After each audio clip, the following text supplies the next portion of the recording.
ஓடி அலைஞ்சு திரிஞ்சு உடஞ்சு முடிஞ்சு ஆரம்பிச்ச இடத்த தேடி வந்து நிக்குண்டா.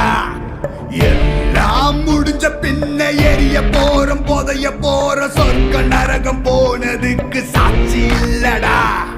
இந்த நொடி இருக்க வாழ்ந்துக்கோ, நேரம் நல்லா இருந்த வாழ்ச்சிக்கோ.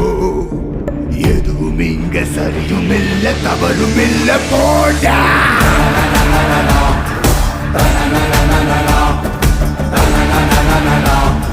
La la la la la la la la la la la la la la la